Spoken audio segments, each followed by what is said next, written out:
Hey guys, it's Kate, aka Wanderlusting Lawyer. Today I'm going to talk to you about 4 hidden gem albergues on the Camino de Santiago, the Camino Francés that I did between June and July of 2018. Excuse me, I will be looking down at my computer screen because I want to make sure I give you guys all the necessary details. I wanted to make this video because my experience on the Camino was that there were really 2 groups of people when it came to selecting where to sleep for the night. There were the people, usually the Americans, I could say that because I am American and I did engage in this behavior sometimes, that plan out every stop for each night, which albergue they're going to stay in, and they really don't vary from that. And then there were the people that had no idea where they were going to stay, they just went based off how they felt and when they wanted to stop. And luckily, when I did my Camino, there were very few times that places ran out of beds. So that was definitely an option. I know there are certain times during the year, especially coming up in August and September, when a lot of Spaniards have their vacations and are on the Camino, that's not feasible. But I wanted to give you guys a couple of my favorites, and that way, if you want to do a little bit of planning, you can kind of plan around these 4 places and then otherwise see where the day takes you.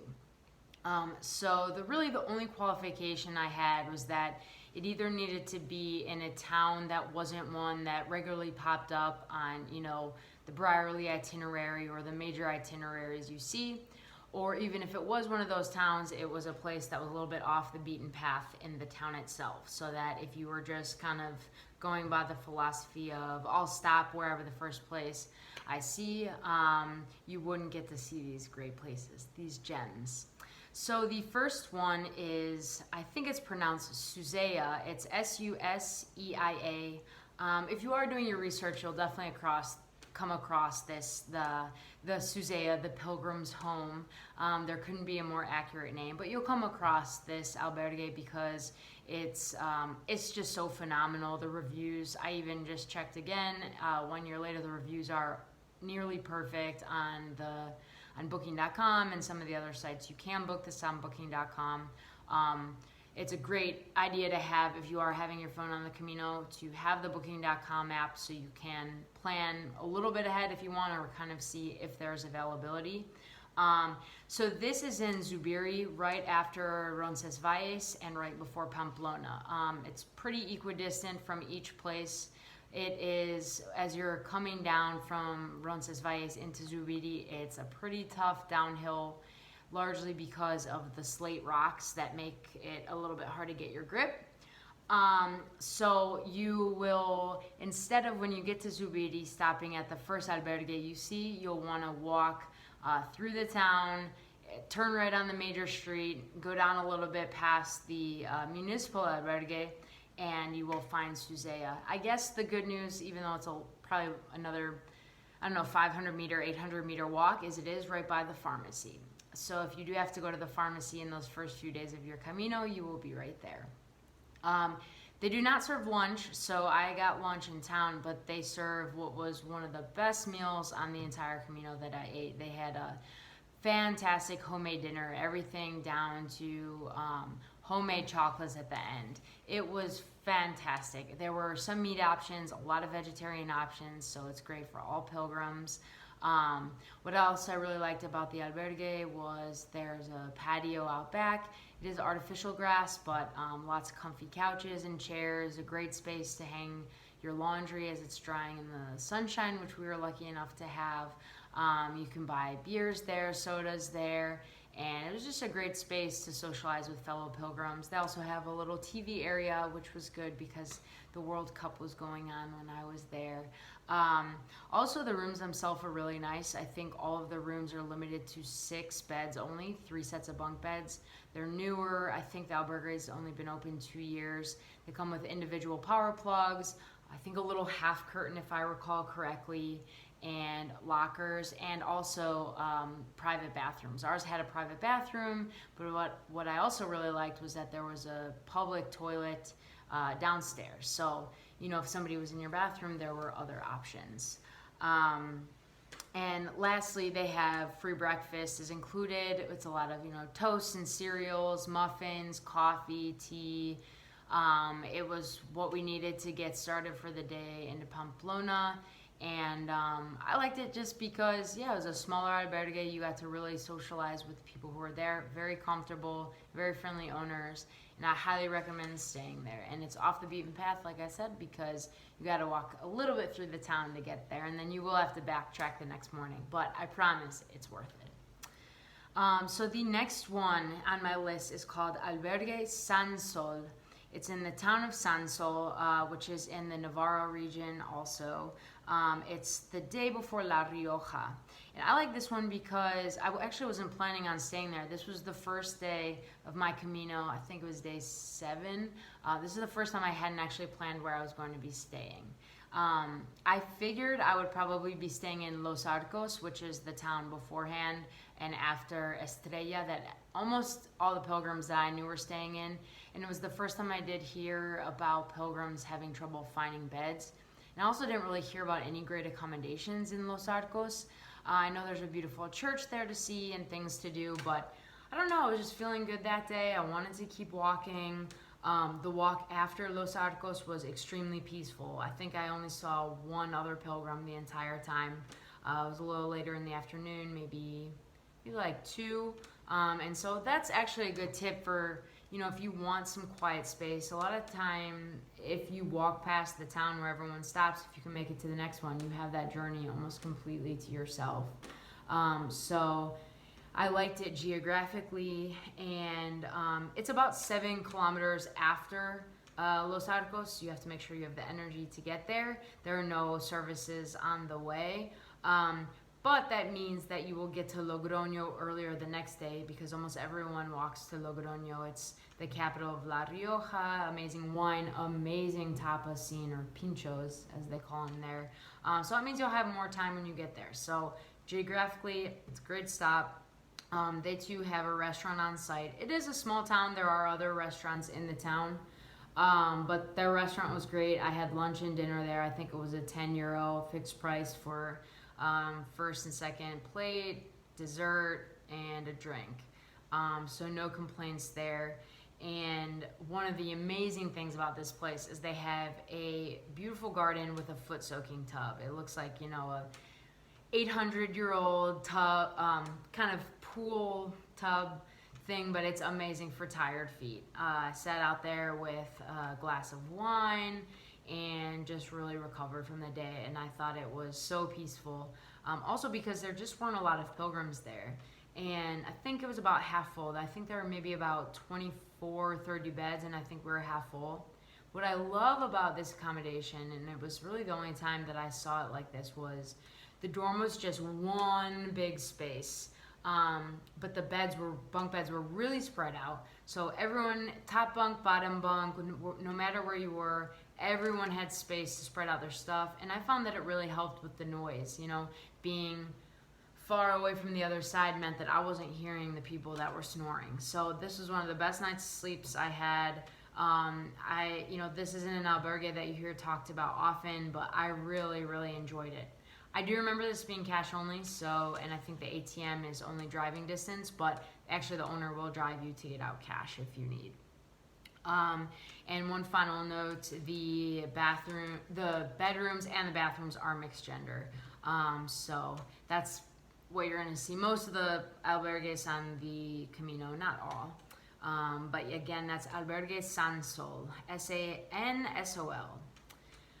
Number 3, and you may, again, if you have been doing some research, you probably have come across this one. It's on a lot of people's best albergue on the entire Camino list. It's Albergue Verde in Hospital de Órbigo, which is a fairly far walk from León. But again, if you make it there, it's a very short walk the next day to Astorga. So I highly recommend, if you can make this happen, going to this albergue. Again, kind of like Suseia, the first albergue I talked about, it is a little bit on the outskirts of town. You have to walk through the town to get there. Unlike Suseia, you don't have to backtrack to get back on the Camino when you leave. This place is incredible. It's a big property. It's run by a bunch of free-spirited hippies. I say that in the best sense possible of that word, that just make everyone feel so welcome and really try to impress upon everyone the true spirit of the Camino. There is a free meditation hour around 6 p.m. at night, but in Spain in the summer it's light out until after 10 p.m., so it still feels like the afternoon. There are hammocks. When I was there, they were building a yurt and I think a pool, so those might be done. And it was just so relaxing. And one of the coolest things there is that they do a communal dinner. It's all made from stuff from their garden. It's vegan. I personally am not vegan, and it was one of the best meals I've ever eaten. Ever, ever, ever. It's donation only, so they ask you just to give what you think was worth. I gave them, I think, 15 or 20 euros, and usually I was only paying 10 at other places, but it just was so worth it. It was so good. And I wanted to support their mission. The bedrooms are nice. You kind of feel like you're in a log cabin. I thought the beds were comfortable. The bedrooms are mixed gender, but the bathrooms are single gender. And then I think the one of the other cool things about this is, at least for us, after dinner, the owner took us out to the patio. We watched the sunset. It was one of the most beautiful sunsets I've ever seen. You know, he talked to us about the direction we were going to be going the next day. We were basically going to be finishing our meseta journey and kind of what it means to continue on to Finisterre, something I did not get to do this time, hopefully next time. But it was an incredible experience. If you can make it to this albergue, I highly, highly, highly recommend it. And then the last one is actually an albergue in Galicia. And a quick note on that, I will be making a video about my entire Galicia itinerary, because that's where the Camino gets the busiest, because you can, you know, do just the last 100 kilometers there and get your certificate. So it's a lot more crowded, and I was luckily where I stayed able to almost everywhere, I think, avoid the big crowds. So I'll make a separate video for you on all the places I stayed. But one place really, really, really stood out to me. It's called Albergue Mercadoiro, Mercadoiro. And if that sounds kind of Portuguese, that shouldn't surprise you. It's their similarities I saw with the language Gallego that they speak in Galicia. But this is about 5 kilometers before Porto Marín.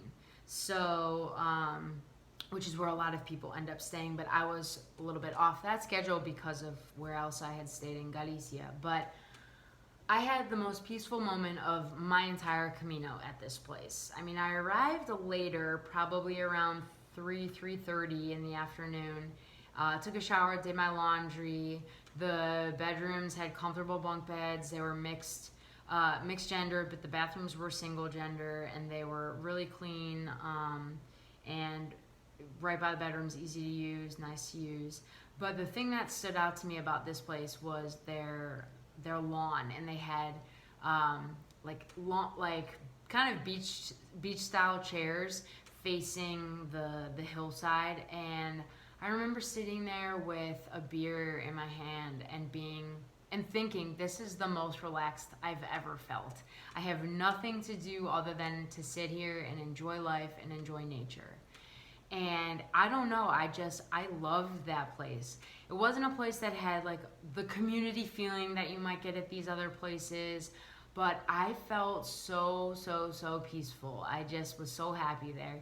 And they have a really cute terrace, a restaurant, and a lot of outside tables. So if you get there earlier in the day, you actually might end up stopping there for breakfast or lunch. A lot of people stop there and then continue on to Porto Marín or somewhere else. I had dinner there. It was excellent, but I do highly recommend staying here if you can. I thought it was really just, I mean, like I said, it was one of the best moments I've ever had in my life. And if you're looking for peace at the end of the Camino, when it can be, as I said, pretty hectic, Albergue Mercadoiro is a really, really good place to stay. So if you have any questions, let me know. I'd be happy to talk to you guys about other albergues I've stayed at. Let me know if you have questions specifically about these 4. I'll put the names in the comments so you can find them. And I guess as closing advice, kind of just about albergues in general, would be, I think it's good if you are doing the Francés and starting in Saint-Jean, if you've not seen my video, I made a whole video about staying at Horizon. Highly recommended. I think it's an amazing way to kick your Camino off. After that, Roncesvalles, not too many options. Most people stay in the big convent dorms, and then after that you have more options. But I mean, I'd say to book ahead maybe the first couple days, get a feel. Most of the days are going to be about between 20 and 25 kilometers, and then after that, let your own pace decide where you want to go. I mean, the first half of my Camino, I was walking shorter days, and the last 10 days, I wanted to walk long days every day. I didn't want it to end. I was having so much fun. So give yourself the flexibility. Booking.com allows you to cancel most places within 24 hours. I'd get that app and maybe book ahead some places with free cancellation policies, and then let your Camino lead you instead of the other way around.